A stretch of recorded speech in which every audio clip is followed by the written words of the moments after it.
देखिए, आजकल ऐसे बहुत सारे मामले आ रहे हैं जहाँ पर एक महिला अगर उसकी नौकरी लग जाती है, सरकारी नौकरी लग जाती है और ससुराल में रहकर आगे बढ़ती है, पढ़ाई करती है, तो बाद में अगर महिला का कहीं चयन हो जाता है, तो महिला या तो पति को छोड़ देती है या उसका वैध संबंध हो जाता है या फिर महिला के द्वारा झूठा आरोप लगा दिया जाता है कि इनके द्वारा मारपीट की गई है। वो आरोप लगाने का कारण सिर्फ़ ये है, वो किसी भी तरीके से अपने पति से अलग होना चाहती है। ऐसे आजकल बहुत सारे मामले आपने देखे भी होंगे जहाँ पर सोशल मीडिया में आपने समाचार पढ़े भी होंगे कि एक आजकल का ही एक मामला था कि जहाँ पर एक कारपेंटर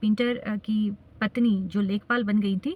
तो कारपेंटर का कहना था कि पत्नी को उन्होंने पढ़ाया, लेकिन उसके बावजूद पत्नी अब उन्हें पति मानने से इनकार कर रही है और मारपीट का आरोप भी उन्होंने लगाया है। देखिए, अगर ऐसी सिचुएशन है जहाँ पर आप अपनी पत्नी को पढ़ा रहे हैं और पत्नी के द्वारा अब आपके ऊपर मामले लगे हुए हैं, तो मैं बता दूं कि यहाँ पर कुछ आपके पास सबूत होने चाहिए, एविडेंस होने चाहिए, या जब क्रॉस एग्जामिनेशन वहाँ पर होता है, वहाँ पर आपको क्या पॉइंट रखना है। देखिए, महिला हमेशा ये कहती है कि मेरे पति ने मुझे आगे नहीं पढ़ने दिया, या फिर मैंने जो पढ़ा है उसका जो खर्चा है वो मेरे मायके वालों ने उठाया है। देखिए, पहली बात मैं आपको बता दूं, जहाँ पर महिला के द्वारा अगर आप पर यह आरोप लगाया जाता है कि मेरे पति ने मुझे आगे पढ़ने नहीं दिया है या कोई सपोर्ट नहीं किया उन्होंने मेरी पढ़ाई पर, तो ये कहाँ पे लिखा है कि एक महिला पति के घर में आके ही पढ़ेगी? आप कहाँ थी पहले? जहाँ पर आप रह रही थी, अपने पिताजी के घर पे रह रही थी, तो वहाँ पर आपने अपनी पढ़ाई क्यों नहीं पूरी की? आपने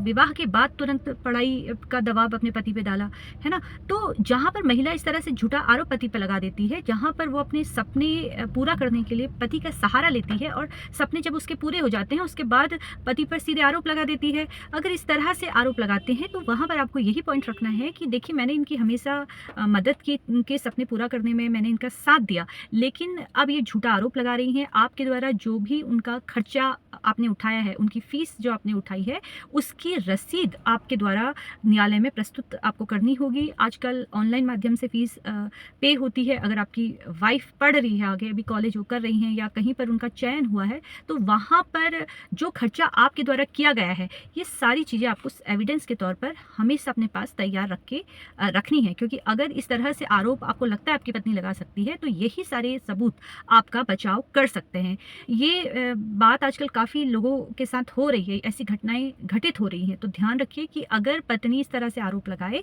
तो वहाँ पर आपको एविडेंस तैयार करके रखने हैं और ये बात आपको हमेशा वहाँ पर कहनी है कि पत्नी के सपने पूरा करने में आपने उनका हमेशा साथ दिया। जो अब ये कह रही हैं कि आपने उनकी फ़ीस पे करने में मदद नहीं की या आपने आगे उन्हें नहीं पढ़ने दिया, तो ये आप पॉइंट रखना है कि देखिए, मैंने तो उनका हमेशा साथ दिया, उनके सुख दुख में हमेशा साथ दिया, इनके सपने पूरा करने में मैं साथ दे रहा हूँ, लेकिन महिला के द्वारा ये जो आरोप है वो सरासर गलत है। और महिला को अगर मैं रोकना चाह रहा था पढ़ाई से, तो आज जहाँ पर ये खड़ी है, ये यहाँ पर भी खड़ी नहीं होती, क्योंकि ये कहीं पे नहीं लिखा है कि महिला के सपने उसका पति ही पूरा करेगा। एक महिला को अपने सपने पूरे करने हैं, तो उसको अपने सपने पूरा करने के लिए खुद मेहनत करनी पड़ेगी। पति पर अगर आप दबाव बनाते हैं सपना पूरा करने की, तो ये बताऊं आपको कि अगर इस तरह से आप उनके साथ मानसिक हिंसा कर रही हैं, जहाँ पर अपनी डिमांड आप पूरा करवा रही हैं, तो वहाँ पर पति आपसे तलाक की मांग भी कर सकता है, क्योंकि ये सारी चीज़ें मानसिक हिंसा के पर आती है। फिलहाल कानूनी जानकारी प्राप्त करने के लिए इसी तरीके से आप लोग मुझसे जुड़ते रहिए। धन्यवाद।